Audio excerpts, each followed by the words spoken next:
Jumpa kembali di Emete Journey Expression of Life. Pagi ini saya mau sharingkan teman-teman dengan tema bertuhan dengan lebih dewasa rohani adalah beragama dan beribadah dalam roh dan kebenaran. Dari dasar kitab Yohanes pasal 4 ayat 5 sampai 24 dan kitab Filipi pasal 2 ayat 1 sampai 18.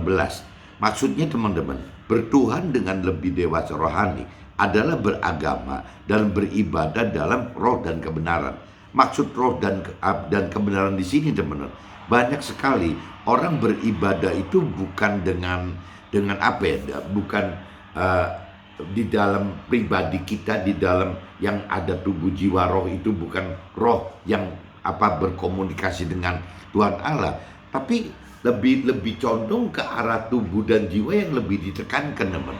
Nah, waktu kita bicara tubuh dan jiwa ditekankan, ini akhirnya yang kontak itu bukan roh kita teman-teman. Yang lebih kontak itu dari sisi tubuh dan jiwa kita. Nah, akibatnya ya sifatnya beragama, bertuhan, beribadah itu lebih sifatnya seremonial, lebih sifatnya liturgi gitu, lebih sifatnya tata cara beragama gitu. Nah, ini yang dinilai secara kerohanian ya dianggapnya tidak dewasa teman, tidak dewasa rohani, karena kembali lagi tidak match gitu, tidak nyambung, tidak kontak dengan roh gitu. Karena kembali lagi Tuhan itu adalah roh gitu. Jadi kalau kita menyembah Tuhan, beribadah pada Tuhan atau beragama kepada dalam bentuk tubuh dan jiwa, ini nggak masuk teman-teman. Jadi kita mesti belajar bagaimana caranya berubah ya apabila kita ingin beribadah, ingin menyembah, ingin beragama gitu dengan cara yang lebih benar. Ya Tuhan ajarkan di sini bahwa ya kita mesti menyembah Dia itu, kita harus beribadah itu dalam roh dan kebenaran seperti yang dicantum dalam kitab Yohanes pasal 4 teman-teman ayat 24. Di situ dinyatakan bahwa Allah itu roh dan barang siapa yang menyembah Dia harus menyembahnya dalam roh dan kebenaran. Nah, ini yang kembali lagi saya ingatkan pagi ini teman-teman. Apabila kita ingin menyembah Tuhan dengan cara yang lebih dewasa, dengan cara yang lebih benar, ya satu-satunya jalan ya bagaimana kita menghidupkan tubuh jiwa roh kita teman-teman.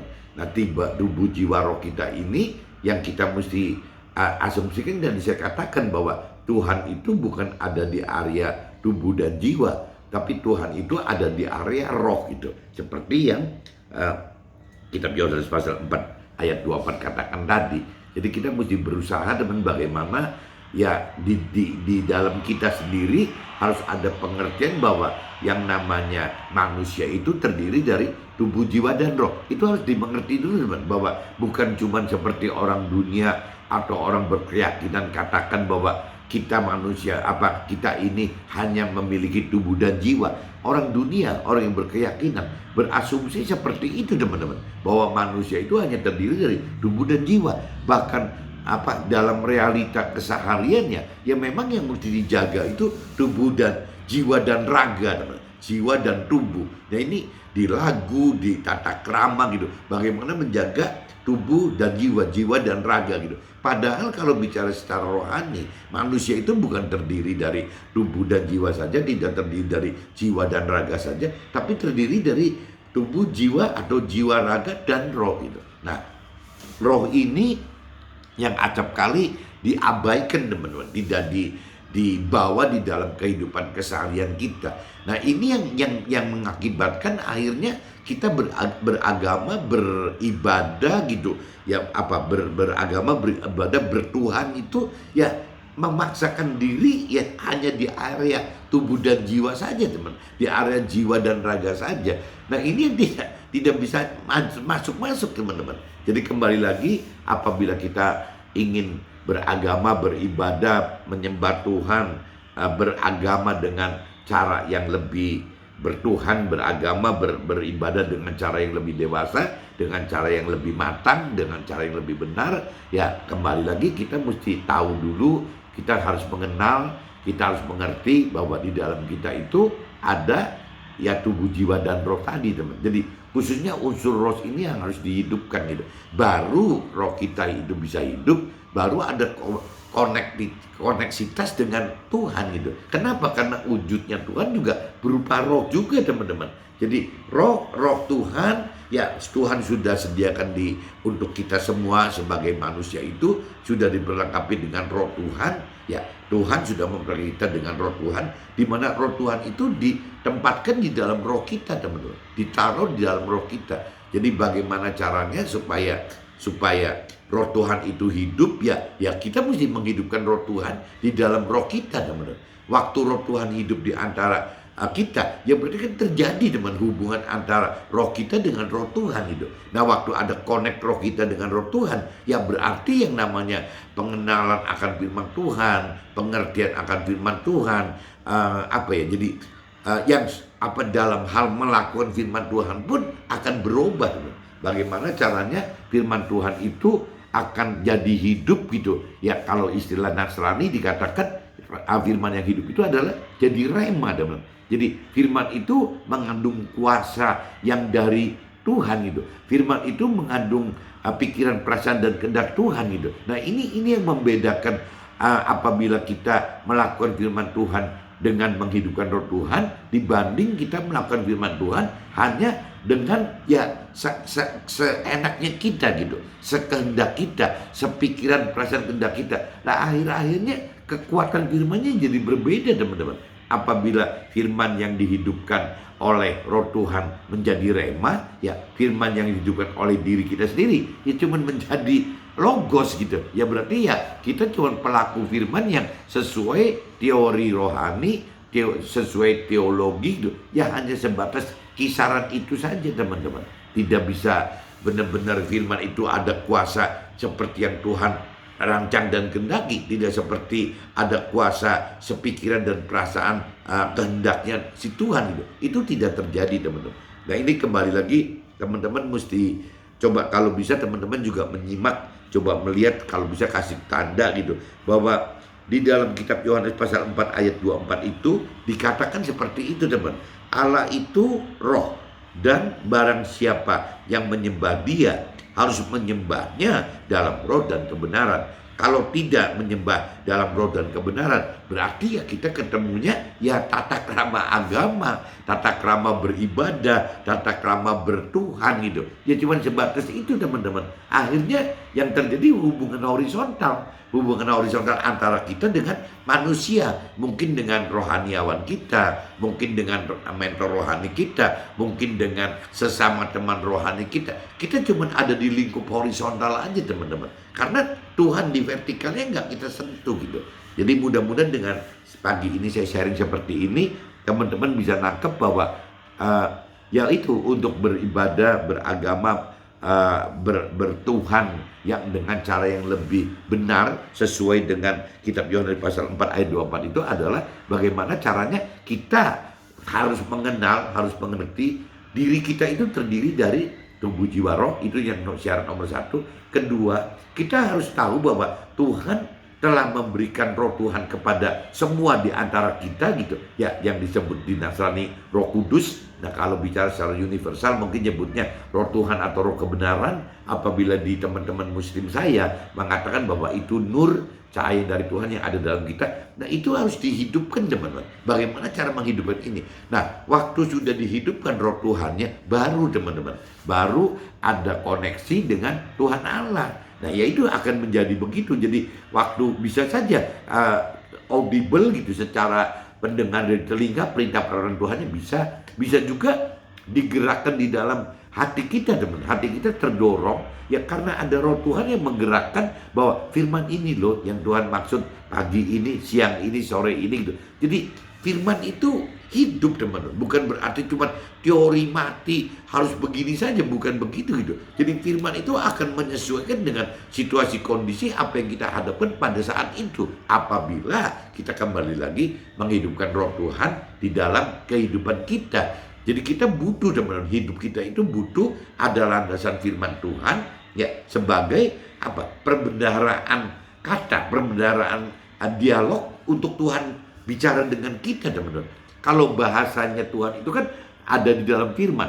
Apabila kita tidak menguasai firman Tuhan, alangkah sulitnya kita berdialog dengan Tuhan, teman.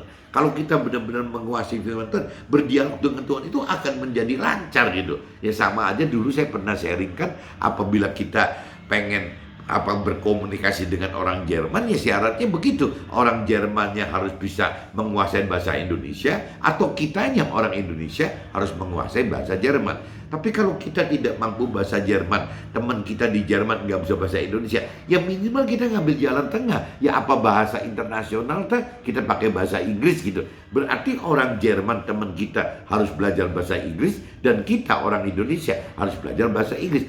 Nah, kalau terjadi orang teman kita yang di Jerman itu bisa bahasa Inggris dan kita bisa bahasa Inggris, ya otomatis kan bisa ngobrol, teman, bisa berdialog gitu. Tapi kalau seandainya orang Jermannya tidak bahasa Inggris, kitanya bisa bahasa Inggris, tetap aja nggak nyambung. Sebaliknya orang Jerman bisa bahasa Inggris, kitanya tidak bisa, ya tetap aja tidak nyambung gitu. Nah, ini dengan Tuhan itu diibaratkan seperti itu, teman-teman. Apabila kita tidak ada perbendaharaan firman di dalam kita, ya kita tidak bisa, teman-teman, berkomunikasi dengan Tuhan dengan baik, dengan benar, itu nggak bisa. Makanya bagaimana cara kita benar-benar harus mau mengenal firman Tuhan itu, ya memang harus kita mau gitu, bukan Tuhan maksa, karena Tuhan tidak punya power untuk bisa memaksa kemauan kita, tidak bisa, teman-teman. Yang Tuhan bisa kemauan itu kan hak free will-nya kita, kehendak bebas kita. Memang Tuhan ciptakan kita ini ya harus dengan free will gitu. Ya karena Tuhan menghendaki satu kesenangan bagi Tuhan apabila kita yang mempunyai free will, ya tetap memilih Tuhan gitu. Meskipun menghadapi ketidakwajaran hidup di dunia ini, tapi kita tetap taat dan mau benar-benar percaya dan mengasihi Tuhan dengan cara taat melakukan firman Tuhan.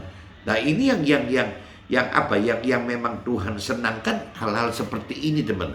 Lebih apabila kita taat, percaya dan mengasihi Tuhan, itu kesenangan Tuhan itu lebih daripada kita cuma mempersembahkan puji-pujian, penyembahan atau segala macam gitu. Ya Tuhan tidak suka itu. Yang Tuhan sukakan itu adalah bagaimana kita menyenangkan Tuhan gitu. Itu sasaran Tuhan utama itu. Karena Tuhan tidak perlu lain selain itu, Tuhan nggak perlu apa-apa. Dan selain ke manusia, Tuhan juga nggak butuh apa-apa gitu. Ya ke makhluk lain, Tuhan itu nggak butuh gitu. Ya yang Tuhan butuh itu manusia yang bukan robot, manusia yang punya pikiran, perasaan dan kehendak. Itu loh yang Tuhan harapkan, supaya waktu manusia yang punya pikiran, perasaan, kehendak ini, di mana Tuhan bebaskan itu, ya jatuh cinta kepada Tuhan. Ya ini yang sangat menyenangkan bagi Tuhan gitu, dibanding persembahan yang lain. Mudah-mudahan teman-teman nangkap maksud saya gitu. Jadi yang Tuhan sasar itu adalah itu. Dan kedua, Tuhan pengen kita jangan sampai tidak masuk ke dalam surga gitu. Ya dengan cara kita harus individu kita melakukan firman Tuhan sehingga bisa masuk ke dalam surga. Meskipun kalau cuma melakukan firman Tuhan, ya firman Tuhan katakan ya akan duduk di posisi yang lebih rendah. Dalam arti kata ya cuma menjadi warga surga yang biasa saja, menjadi rakyat jelata di surga saja gitu. Nah, Tuhan ajarkan apabila kita bisa di luar melakukan firman Tuhan, kita juga mengajarkan firman Tuhan. Dalam arti kata, kalau kita talenta orang pengusaha atau orang karir, orang buruh itu tidak punya talenta mengajarkan teori rohani atau teologi seperti mentor rohani atau rohaniawan, ya kita ya cukup mengajarkan firman Tuhan dengan cara memberitakan firman Tuhan, memberitakan firman Tuhan lewat kesaksian hidup kita bersama Tuhan dan di dalam firman Tuhan, teman. Makanya jadi yang dikatakan kita butuh mengenal firman Tuhan untuk sebagai jalannya kita, sebagai petanya kita, teman-teman. Tapi kita juga butuh Roh Tuhan sebagai kompasnya gitu, yang menuntun perjalanan hidup kita di dalam peta kebenaran firman tersebut gitu. Nah ini ya teman-teman harus bisa lebih setiap saat lebih dalam untuk mengerti akan firman Tuhan, teman-teman. Sehingga nanti waktu sudah lebih mengenal, lebih mengerti, lebih mampu mengerti, ya mudah-mudahan dengan adanya Roh Kudus yang hidup di dalam kehidupan kita, keseharian hidup kita, ya akhirnya kita beribadah dengan Tuhan itu tidak dibatasi oleh ruang, ya kita tidak dibatasi oleh waktu, ya setiap saat, teman-teman. Ya itu, ya penyembahan, beragama, ibadah yang benar itu, bertuhan yang cara benar itu ya 24 jam teman. Tidak ada batas waktu, tidak ada batas ruang yang memisahkan kita, yaitu roh dan kebenaran tadi teman. Jadi selama 24 jam kebenaran dalam firman Tuhan itu nyanding di dalam kita gitu.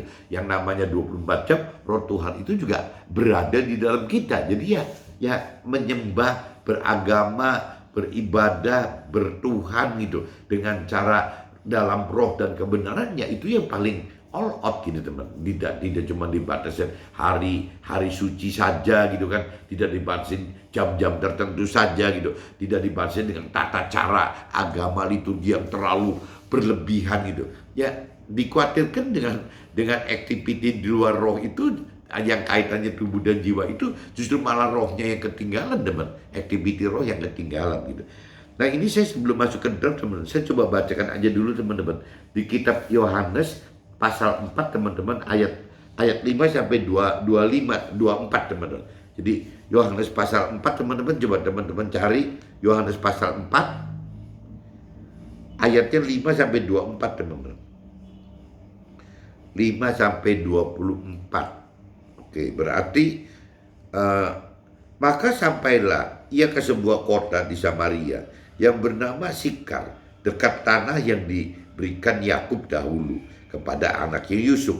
Di situ terdapat sumur Yakub. Nabi Isa sangat letih oleh perjalanan. Karena itu ia duduk di pinggir sumur itu hari kira-kira pukul 12. Maka datanglah seorang perempuan Samaria hendak menimba air. Kata Nabi Isa kepadanya, "Berilah aku minum, sebab murid-muridnya telah pergi ke kota membeli makanan." Maka kata perempuan Samaria itu kepada Nabi Isa, "Masakan engkau seorang Yahudi minta minum kepadaku seorang Samaria?" Seorang Yahudi tidak bergaul dengan orang Samaria karena mungkin waktu itu dianggap kastanya itu seolah orang Yahudi lebih tinggi daripada orang Samaria gitu. Jawab Nabi Isa kepadanya, "Jikalau engkau tahu tentang karunia Allah dan siapakah dia yang berkata kepadamu, berilah aku," kalau tahu itu Nabi Isa gitu, "berilah Nabi Isa minum, berilah aku minum. Niscaya engkau telah meminta kepadanya dan ia telah memberikan kepadamu air hidup." Kata perempuan itu kepada Nabi Isa, "Engkau tidak punya timba dan sumur ini amat dalam. Dari manakah engkau memperoleh air hidup itu?" Nah ini kita bicara air hidup itu kalau dalam arti firman Tuhan, air hidup itu adalah firman Tuhan teman-teman. Jadi air hidup, air kehidupan itu adalah firman Tuhan gitu.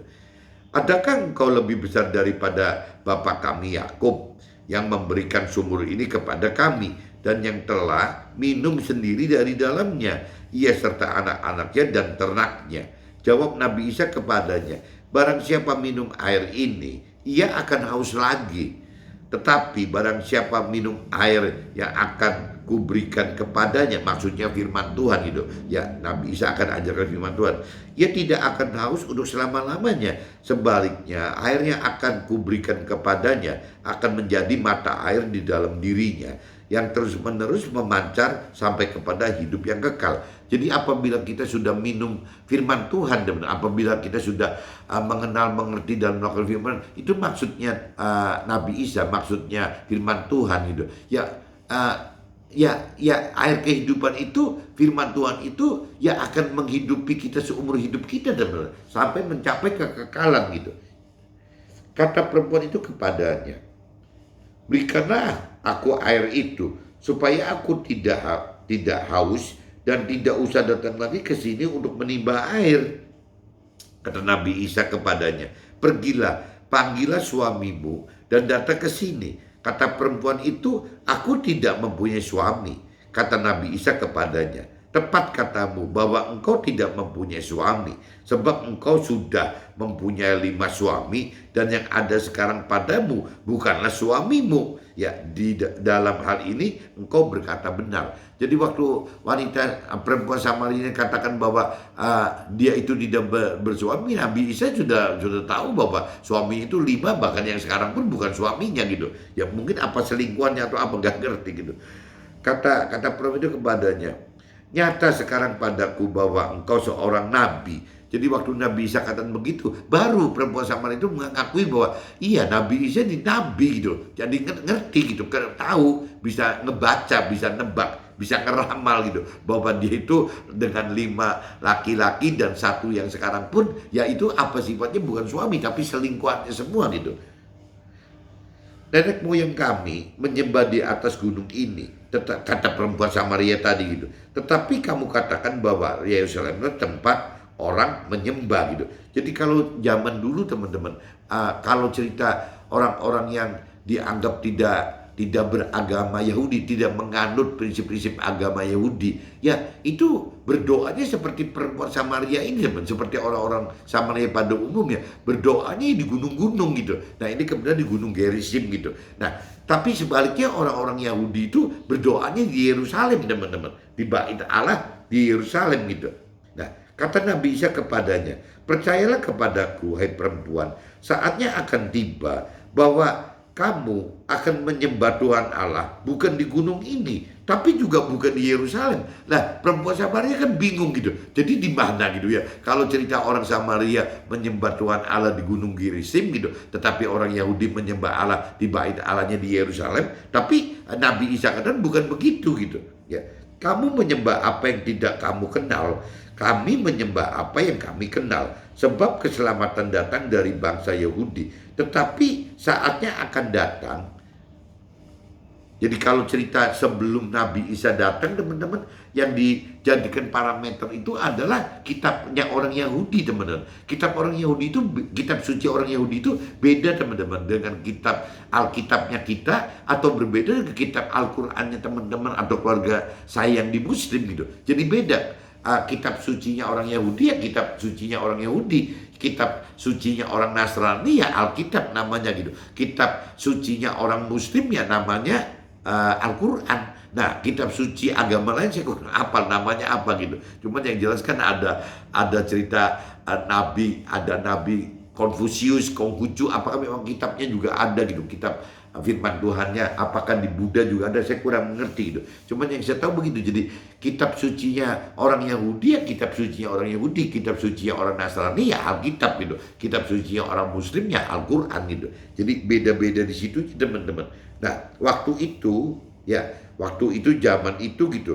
Jadi tetapi saatnya akan datang dan sudah tiba sekarang bahwa penyembah-penyembah benar akan menyembah Tuhan Allah dalam roh dan kebenaran. Sebab Tuhan Allah menghendaki penyembah-penyembah demikian.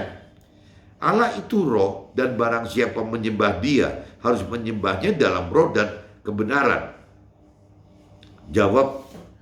Nah ini saya udah bacakan di Yohanes pasal 4 ayat itu udah selesai nih teman. Jadi yang terakhirnya ya bahwa Allah itu roh, dan barang siapa menyembah Tuhan Allah harus menyembahnya dalam roh dan kebenaran. Nah kalau tadi di ayat 22-nya, kamu menyembah apa yang tidak kamu kenal. Jadi orang Samaria itu menyembah apa yang orang perempuan Samaria itu tidak kenal. Kami menyembah apa yang kami kenal. Nah ini bagi orang Yahudi nih. Ya Nabi Isa mengumpamakan orang Yahudi bahwa kalau orang Yahudi menyembah yang dikenal itu sebab keselamatan dari bangsa Yahudi. Ya karena waktu itu bicara zamannya orang-orang Yahudi teman-teman. Zamannya orang Nasrani belum ada, zamannya orang Muslim tidak ada. Tapi Nabi Isa katakan bahwa yang benar itu bukan seperti cara-caranya orang Samaria menyembah di gunung, ya bukan juga sama dengan orang Yahudi yang menyembah di Bait Allah. Yang Nabi Isa katakan itu yang menyembah yang benar itu ya dalam roh dan kebenaran itu teman-teman.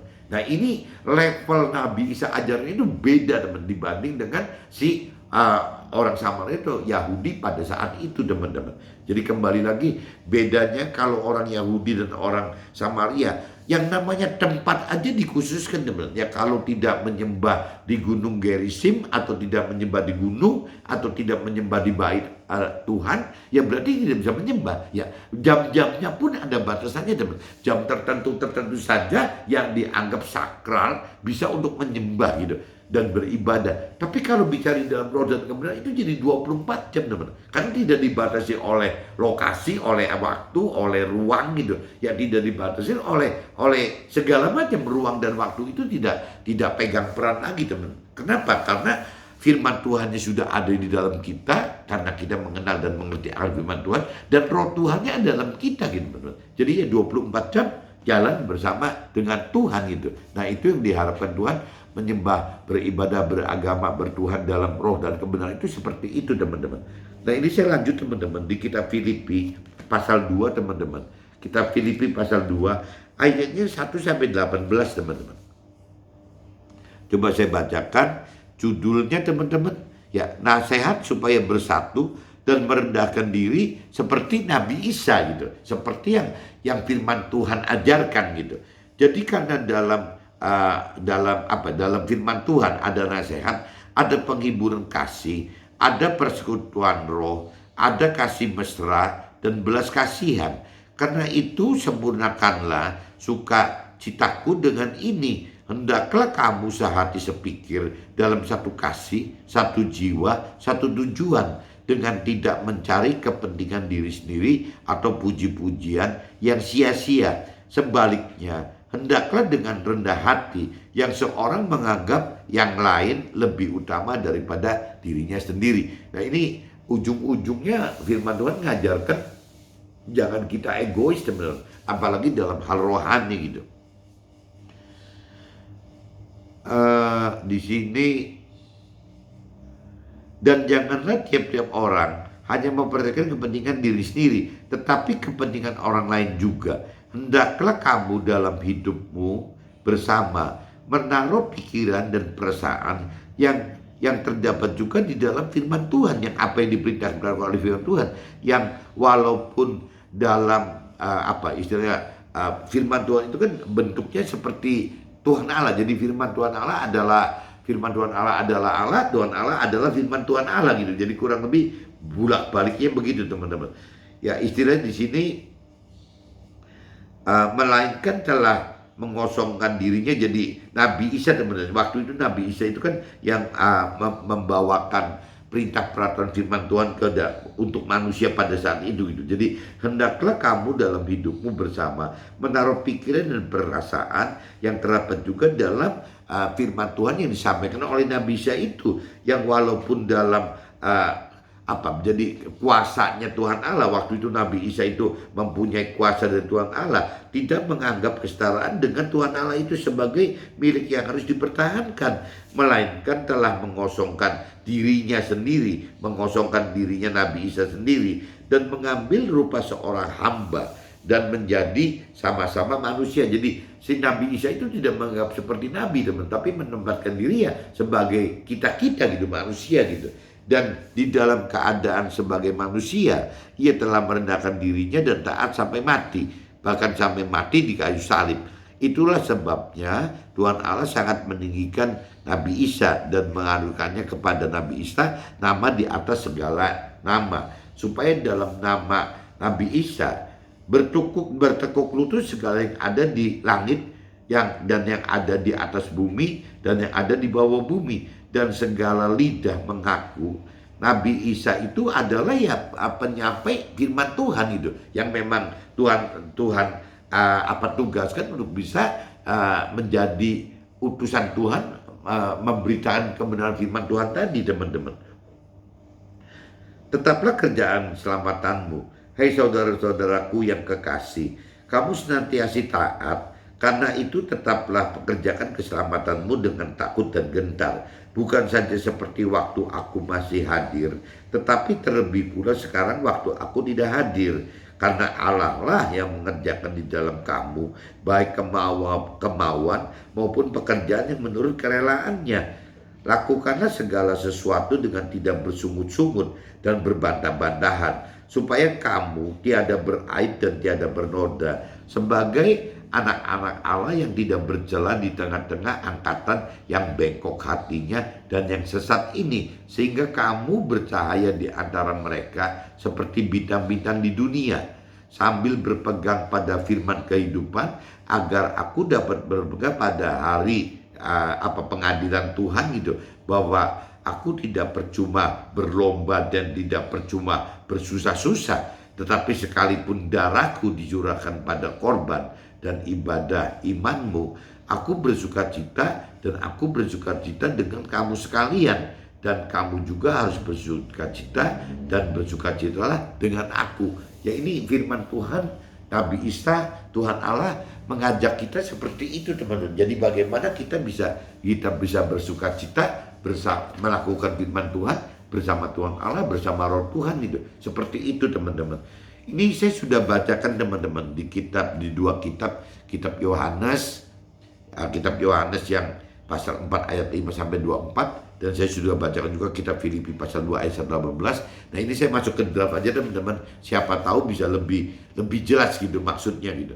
Kitab Yohanes pasal 4 ayat 13 dan 14. Jawab Nabi Isa, barang siapa minum air ini, ia akan haus lagi. Tetapi barang siapa minum air kehidupan, dalam arti kata firman Tuhan, yang akan kuberikan kepadanya, ia tidak akan haus untuk selama-lamanya. Sebaliknya, air kehidupan atau firman Tuhan yang akan kuberikan kepadanya akan menjadi mata air di dalam dirinya, yang terus-menerus memancarkan sampai kepada hidup yang kekal.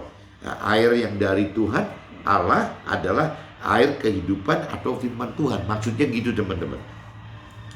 Kitab Yohanes pasal 4 ayat 21, teman-teman. Kata Nabi Isa, percayalah kepadaku, hai perempuan, saatnya akan tiba bahwa kamu akan menyembah Tuhan Allah bukan di gunung ini dan bukan juga di Yerusalem. Ya, di sini dibutuhkan kemauan untuk lebih dalam mengenal dan butuh Roh Tuhan untuk mampu mengerti firman Tuhan dengan cara yang benar, yang lebih benar, teman-teman. Ini kita butuh itu gitu. Jadi di kitab Yohanes pasal 4:21 itu ya kita butuh ya bagaimana kita harus punya kemauan untuk lebih mau dalam mengenal firman Tuhan, dan butuh Roh Tuhan untuk mampu mengerti firman Tuhan, bahkan untuk mampu melakukan firman Tuhan, teman-teman. Ini kita butuh sekali ini gitu. Jadi kalau kita tidak dengan dasar firman Tuhan, kita tidak menghidupkan Roh Tuhan, rasanya tidak akan ketemu, teman. Yang tadi saya jelaskan, kita akan berkutat gitu, bolak-balik ke urusan tubuh dan jiwa terus, tidak nyampe ke roh. Nah, hal ini saya alami, teman-teman. Jadi waktu awal-awal saya hijrah gitu tahun 2000-an, saya baru terima Tuhan kan tahun 2007, teman-teman. Jadi setelah 7 tahun saya mencari Tuhan. Nah, itu pun juga waktu tahun 2007, 7 tahun itu saya mulai membaca firman Tuhan, teman. Baru membaca firman Tuhan. Dan ya balik lagi gitu. Ya pengertian firman Tuhan pun ya belum sedalam hari ini setelah 20 tahun, teman. Nah, ada satu kesaksian beda yang di realita gitu. Saya dibimbing oleh mentor rohani dan rohaniawan itu dengan cara-cara mereka gitu, dengan apa yang saya mendapat lebih dalam mengenal firman Tuhan. Saya lebih belajar untuk lebih mampu mengerti firman Tuhan. Nah, ini kadang-kadang bertolak belakang, teman-teman. Jadi saya sendiri jadi ada kesan seolah-olah memberontak kepada mentor rohani dan rohaniawan saya gitu. Ya karena saya anggap ini kok nggak nyambung sih gitu. Apa yang diajarkan oleh mentor rohani dan rohaniawan dengan apa yang saya dapat pengenalan pengertian akan firman Tuhan, ini nggak sama, teman-teman. Ya kok beda gitu. Nah, ini bedanya ya seperti yang waktu perempuan Samaria itu alami, teman-teman. Saya juga alami itu gitu. Jadi kok beda ya, cara pengajarannya kok beda. Dan kalau sekarang saya karena mungkin sudah lebih mengenal, sudah lebih mampu sedikit mengenal akan firman Tuhan, akhirnya saya sudah bisa membedakan bahwa oh dulu itu ya saya diajar oleh mentor rohani dan rohaniawan ataupun saya sendiri kok cuma di kisaran beragama, beribadah, bertuhan itu hanya di kisaran tubuh dan jiwa saja, teman-teman. Jadi muter-muter ada di tubuh jiwa. Tubuhnya dalam bentuk liturgi keagamaan gitu. Jiwanya ya cuman dari pikiran, perasaan, kehendak sendiri. Jadi lemah sekali. Dasar firmannya tidak ada, teman. Lemah sekali. Sehingga waktu pengenalan firman Tuhannya lemah, ya tidak bisa ada pengertian bahwa di dalam kita itu ada tubuh jiwa roh, sehingga akhirnya tidak bisa menghidupkan roh Tuhan di dalam kita gitu. Nah akhirnya itu ya kita terkunci oleh tubuh dan jiwa saja, teman-teman. Muter-muter di situ aja. Tidak beda dengan orang Samaria, teman-teman. Tidak beda juga dengan orang Yahudi yang muter-muternya cuma di tubuh jiwa saja gitu. Nah, tapi setelah pengenalan pengertian firman Tuhan yang meningkat, di situ baru kan dibukakan seperti yang tadi di kitab Yohanes pasal 4:24 tadi, bahwa barang siapa menyembah Tuhan harus menyembahnya dalam roh dan kebenaran. Nah ini baru tahu, teman, bahwa kalau kita menyembah, beragama, beribadah, bertuhan hanya di kisaran tubuh dan jiwa yang gak ketemu, ya kita harus bisa sampai masuk ke alam rohnya gitu. Nah ini yang baru benar, baru di ayat di kitab Yohanes pasal 4:24 itu, Allah itu roh dan barang siapa menyembah Dia harus menyembahnya dalam roh dan kebenaran gitu. Nah ini berarti mau nggak mau ya menghidupkan roh Tuhan setiap saat. Dan waktu menghidupkan roh Tuhan, yang tadi dikatakan kita harus berdialog dengan Tuhan itu ya dengan cara ya kita harus mengenal firman Tuhan lebih dalam dan mampu mengerti firman Tuhan lebih dalam. Untuk mampu mengerti firman Tuhan lebih dalam, ya kita harus menghidupkan roh Tuhan, teman-teman, sehingga kita jadi mampu mengerti firman Tuhan lebih dalam gitu. Dan juga waktu melakukan firman Tuhan, teman, tanpa ada kuasa firman Tuhan, tanpa ada kuasa tanpa ada kuasa roh Tuhan, rasanya kita tidak akan mampu, teman-teman, ya untuk bisa mampu melakukan firman Tuhan itu.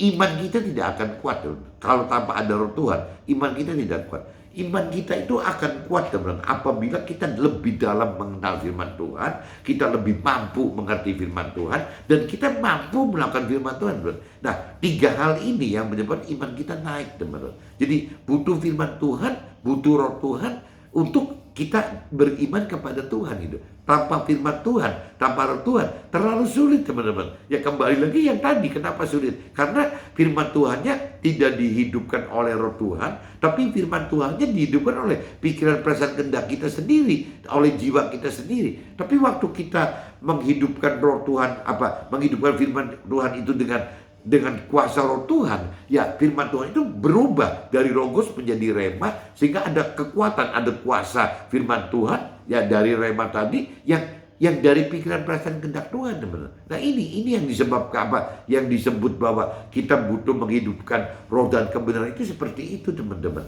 Jadi kembali lagi ya harus cepatnya kita sadar bahwa untuk bisa beragama, beribadah, bertuhan dengan cara yang lebih benar, dengan cara lebih dewasa, ya tidak ada cara lain, teman-teman. Bagaimana kita harus menghidupkan ya Tuhan dalam roh dan kebenaran gitu.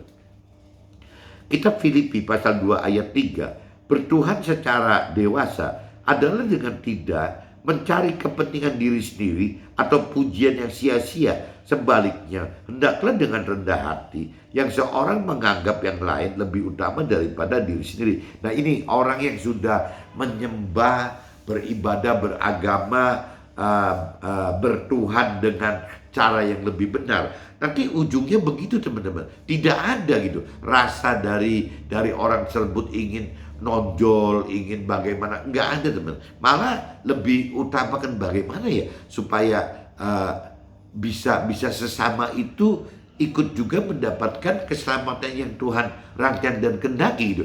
Jadi pola pikirnya itu sudah cuman tidak sifatnya pribadi, hanya melakukan firman Tuhan demi individu pribadi kita sendiri, tapi kita sudah berpikir, teman, bagaimana untuk keluarga kita, bagaimana untuk keluarga besar kita, bagaimana untuk keluarga kecil kita, bagaimana untuk community, bagaimana untuk masyarakat kita, bagaimana untuk bangsa kita. Ya intinya ya untuk sesama kita gitu. Jadi kalau itu ciri-ciri orang yang sudah beragama, beribadah, bertuhan dengan benar, dengan dewasa gitu, ya akan pola pikirnya tidak egois, teman-teman, tidak mikir diri sendiri lagi, ya sudah berpikir untuk sesama. Nah ini yang sudah tanda-tanda orang sudah dewasa rohani, teman-teman.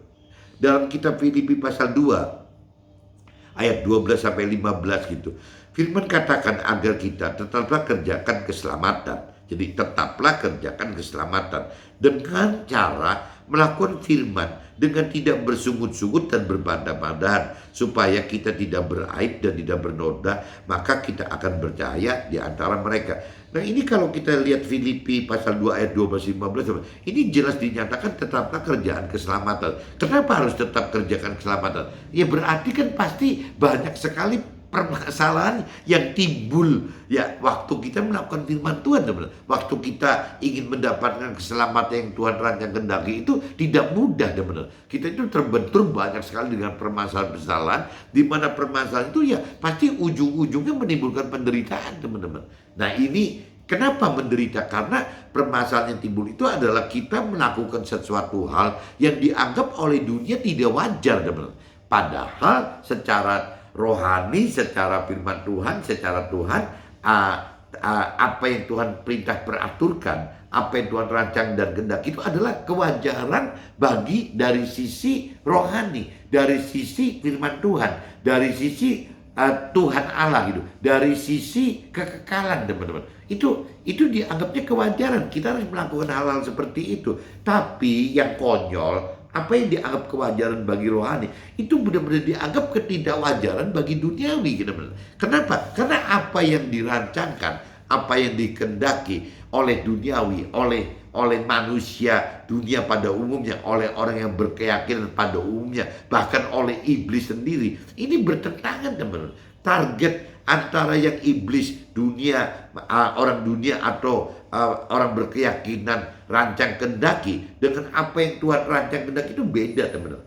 Ini kelihatan sekali. Jadi gampang sekali kalau cerita orang dunia, iblis orang dunia, iblis orang dunia atau orang punya keyakinan gitu. Dalam arti kata orang keyakinan, orang beragama tapi belum mengenal atau mengerti akan Tuhan dan firman Tuhan dengan cara benar gitu. Jadi masuk kelompoknya orang seperti orang dunia. Jadi kalau kita bicara ada iblis, ada orang dunia, dan ada orang berkeyakinan, itu targetnya, teman-teman, bagaimana mencari target kesusahan duniawi, bagaimana mencari kebahagiaan duniawi, bagaimana mencari kebutuhan hal duniawi gitu. Itu loh yang diincar oleh iblis, oleh orang dunia dan orang keyakinan itu, teman-teman.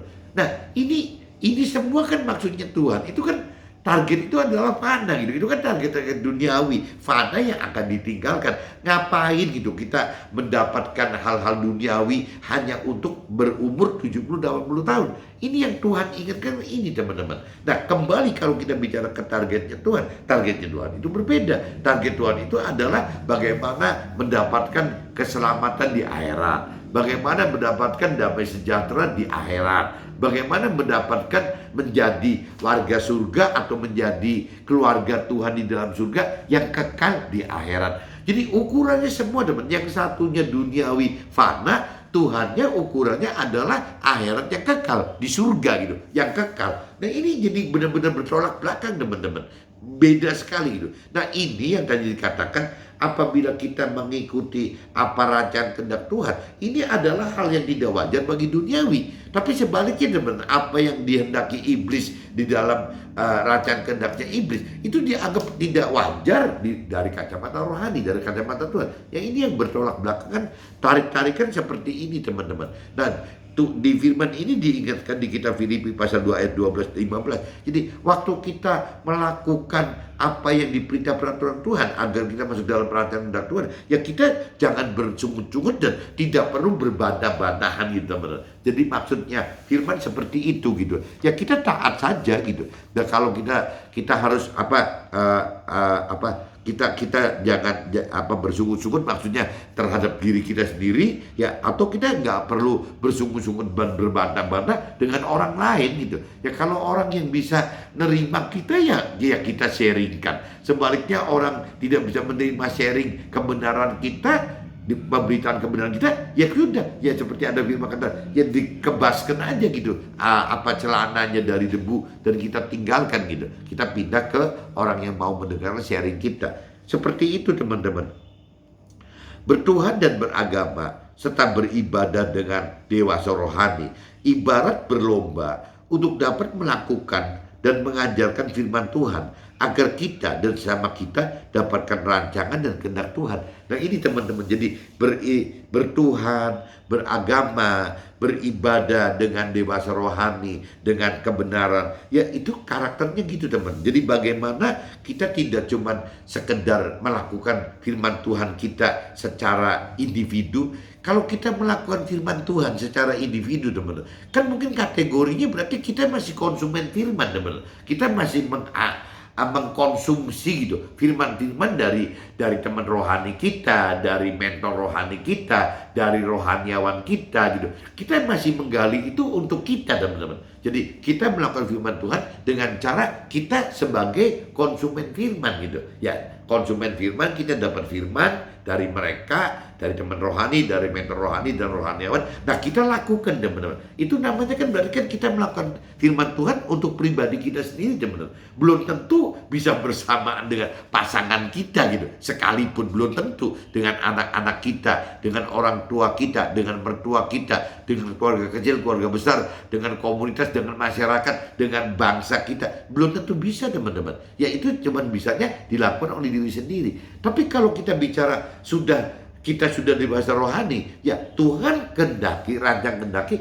agar kita itu mengajarkan teman-teman, mengajarkan firman Tuhan gitu. Waktu kita mengajarkan firman Tuhan, ini kan tidak untuk diri kita sendiri teman-teman. Berarti kita bukan menjadi konsumen firman, tapi kita menjadi produsen firman teman-teman. Bagaimana kita mengajarkan firman Tuhan, bagaimana kita mengajarkan kebenaran hidup gitu, ya dari Tuhan. Ini yang kita mesti asumsikan. Nah, bentuk mengajarkan ini selalu saya ingatkan pasti beda teman-teman. Kalau bentuk mengajarkan bagi orang yang punya talenta mentor rohani dan rohaniawan, pasti bentuknya itu adalah mengajarkan dalam bentuk teori-teori rohani atau teologi itu gitu. Tapi bagi kita yang di marketplace, di sekuler, ya seperti contohnya pengusaha atau orang-orang karir segala macam karir, atau orang buruh segala macam buruh, ini kan tidak punya talenta mengajarkan teori rohani dan teologi teman. Ya berarti yang diajarkan oleh kita adalah cukup dengan cara memberitakan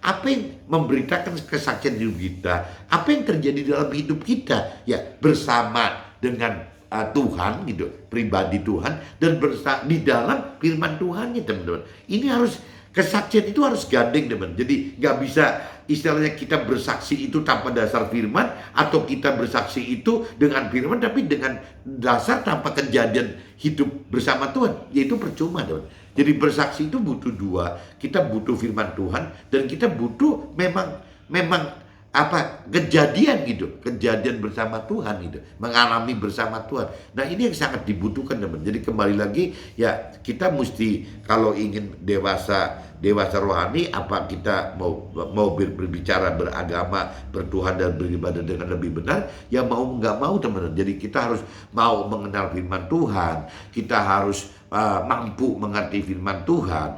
Berarti kita akan tahu bahwa ada roh Tuhan yang harus dilibatkan, ada roh kita adalah sebagai wadahnya roh Tuhan gitu. Nah kita juga harus benar-benar menyembah, beribadah, beragama, bertuhan itu 24 jam dalam kehidupan kita tanpa ada batas waktu dan ruang gitu. Ya karena sudah berubah, ya firman Tuhan ajarkan supaya zaman sekarang itu kita sudah harus bisa menghidupkan roh dan kebenaran di dalam kita sendiri teman-teman. Jadi nyanding gitu. Jadi nyanding apa ya bahasa Indonesia, jadi sudah ya yang namanya menyatu gitu, sudah menyatu yang namanya firman Tuhan dan roh Tuhan itu sudah menyatu dalam kita. Nah kalau memang roh Tuhan dan firman Tuhan sudah menyatu dalam kita, sehingga tidak ada batas dan ruang gitu, tidak ada waktu dan ruang yang bisa memisahkan kita. Nah itu baru disebutnya bertuhan dengan dewasa, ya bertuhan dengan benar, beragama beribadah dengan dewasa, atau beragama dan beribadah dengan benar. Oke teman-teman, see you, bye-bye.